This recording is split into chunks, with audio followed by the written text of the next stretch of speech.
Sì. Perché?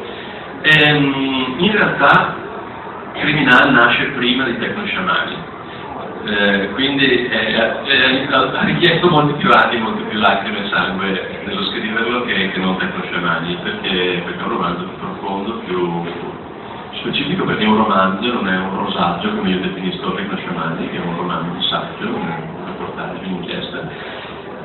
Non è propriamente un'inchiesta, si viene chiamato in gergo tecnico creative non-fiction o narrative non-fiction. Ho scoperto che gli editori in Italia parlano tutti in mezzo inglese. Se studi di resoconto letterario dicono no, questo è narrative non-fiction. Quindi quello era narrative non-fiction, era in realtà un diario di viaggio in qualche modo che è un po' più facile da scrivere.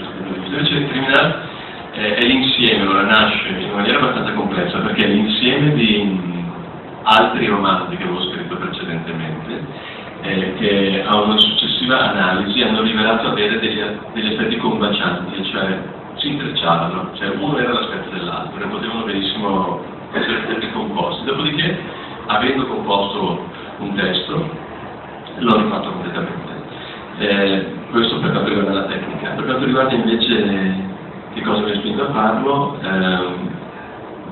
magari rischio un po' di ripetermi, ma una delle motivazioni più profonde personali era il rapporto che avevo con la cittadina dove sono cresciuto, che era molto, cioè, provo ancora un magnetismo forte per tornare a visitarla, a frequentarla, soprattutto la natura circostante che qui è descritta in maniera minuziosa, e però provavo anche nei confronti, forse per un qualsiasi normalissimo spleen adolescenziale risolto, anche una profonda tristezza nel frequentare quella cittadina, che comunque effettivamente è una cittadina abbastanza piovosa, con delle statistiche non allegrissime come documentato in Criminal.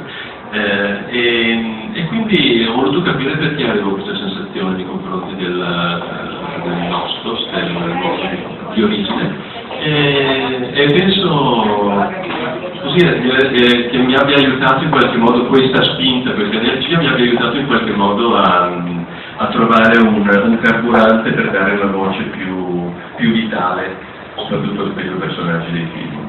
E poi comunque risolvere questo, mi è servito anche a me perché non ho assolutamente più questo rapporto con il luogo di provenienza, perché si è sciolto nel libro.